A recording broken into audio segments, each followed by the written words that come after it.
Hello everyone, welcome to my channel.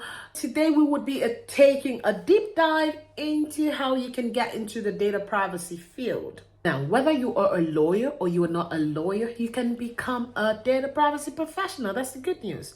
First, why are companies scrambling to hire data privacy professionals? The truth about it is that we produce vast amounts of data daily. Imagine yourself going on Facebook, all of the pictures you're putting on TikTok, all of the videos you're making on Snapchat, all of the things that you're writing on Instagram, all of the forms that you're filling, everything.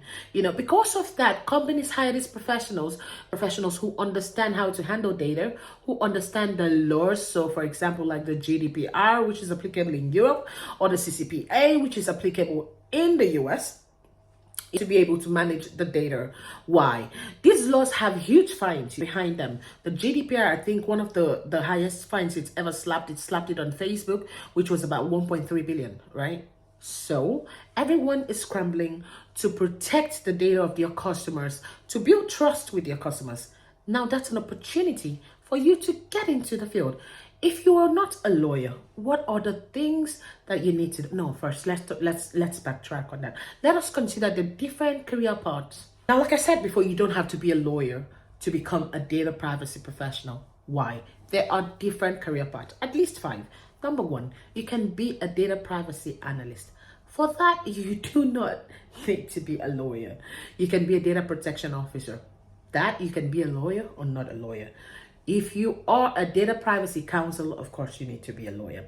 You can be a data privacy engineer. Yes, you heard me right.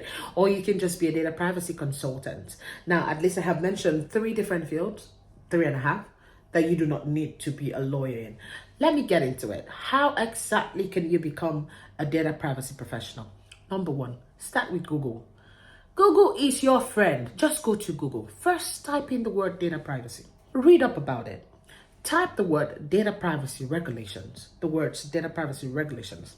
Read about it just to understand whether it is something that you like. I mean, why wouldn't you like it? There's a lot of money in it anyways, but I don't know. Just read up a bit about the regulations. Yeah. The next thing you'd have to do is to look into getting certifications. Now, certifications can be a bit pricey. So I would usually advise that you start off from the free ones. Yes. Or the not so expensive ones. So data privacy professionals pay for certifications from as low as $20 something to as high as $700 to $1,000 plus, depending on where you're getting it from. I would say start from the very basics. Go on LinkedIn. If you have LinkedIn Premium, check for data protection courses on LinkedIn and do them. And you get to understand it. You get to show that you're certified in it.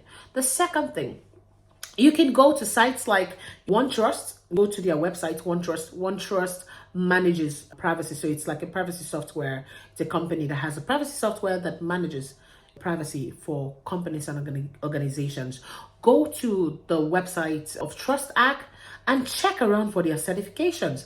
They have free things for you to do. The third thing, you can go a step higher by going to Coursera. Go to Coursera and look for data protection courses to do, or Udemy, or any other free sites, any sites that you can give you cheap certifications, value for your money. But if you really want to be recognized in the field, the IAPP, so that's the International Association of Privacy Professionals, of which I am a privacy fellow, offers different kinds of certifications. So they have the CIPPE, so the Certified Information Privacy Professional of Europe. They have the CIPPC, that's for Canada. The CIPM, Certified Information Privacy Manager. If you want to go a bit into technology bit of it, they have the CIPT, the Certified Information Privacy Technologist. If you want to know about the US, there is the CIPP US. There's the CIPP Asia, right? So you're able to pay for them. I would warn you that a bit pricey, but they are worth it. Yeah. I think the third thing you can do is to actually focus on the privacy laws. For example, Google GDPR, CCPA, PIPEDA for Canada. And even in Nigeria, right? Google the Nigerian Data Protection Act. I actually hear that they're training data professionals now in Nigeria. So you go and check out, how to get that training and get it, especially if you're in Nigeria. Follow newsletters and blogs. Oh my God. And go on LinkedIn. Follow people on LinkedIn who are in this particular field. People usually share free resources. Sometimes they share like free certification links. Sometimes they share like vouchers, which you can use to take, this very pricey certifications. I think you should just go, on LinkedIn right now and just look for people who are in the data privacy field and just follow them. Follow them, see the conferences that they are attending, see the webinars that they're going to, see the knowledge and the value that they're giving. Look forward to the resources that they spit out every week and just get into it. Study a bit on it, and then I think you'd be able to pick up a few things. The next thing to do is to gain hands-on experience. I mean, theory is just quite different from practical. So look for open source privacy projects, right?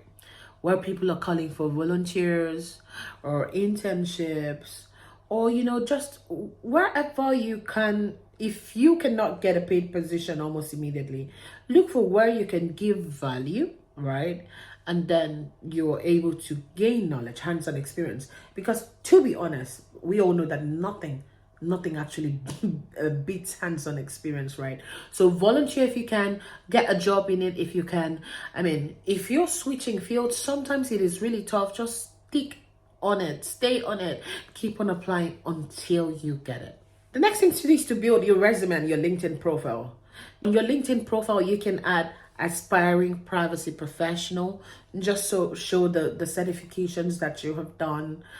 You show that you have knowledge in it.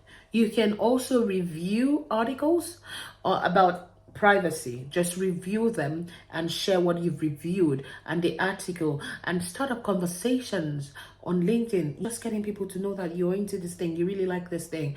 Oh, look at this article that I read. This is what the author said. This is what I think. What do you think? Conversational hooks going on like that, right? So you engage people, and then people know that you're quite interested in the subject. And of course, feel free to apply for entry-level privacy roles. Start somewhere. Don't be too fixed. Don't be too hard on yourself. Start somewhere. Look for someone who will give you a chance. Knock that door until it opens. Don't give up. You're not allowed to give up. If you want it, go for it. Look for mentors in the field who will support you. People who you can reach out to. People, if you have a job, when you have a job, like for example, you have a job and you're stuck in the job, you can call them and ask them questions. People way more advanced than you in the field, you can call them and ask questions saying, how can I get into this field, right? So I hope I've been able to show you that you actually don't need a law degree to become a privacy professional, right? You just need knowledge, build skills, get your certifications, apply for the roles, and get it going. Now, if you are a lawyer, what do you need to do? Specialize in data privacy law. You can do that by paying attention to the law, or by getting, for example, in my case, I further got a master's degree in technology law. It really did help me, right? And my PhD actually is in technology and AI.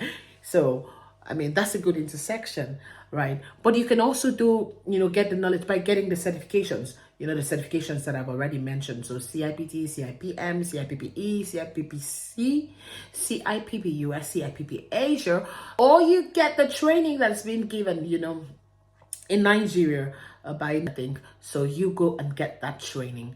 Now, the third thing after that, so I think the first thing I said was specialize in data privacy law. Second thing that I said was build your certifications. The third thing is to actually apply for the roles. Apply for data privacy lawyer roles, consulting roles, those kind of things, right? You can actually even do like the risk analyst work. As a lawyer, your area of risk are really heightened because you read the law and you understand them, so you can spot them out in projects or features, or programs, or whatever the case might be. I think the fourth thing is to make your presence known, whether by writing on LinkedIn or writing articles. Attend conferences, attend webinars, join privacy networks, comment on other people's posts to show your knowledge, review laws, right? Offer to review laws. I think you should volunteer in your local privacy groups, that kind of thing. People will know that you're into it. Speak about it confidently when you have the knowledge, and just get into it. I really want to see you succeed. Let me know how that goes. Remember to like, subscribe, share this video, comment on it, and let me know whether it helped you. And I mean, if you're struggling with getting into data privacy, send me a message and let's see whether I can give you more personalized information depending on your situation. Do take care for now. Bye bye. Thanks. Bye.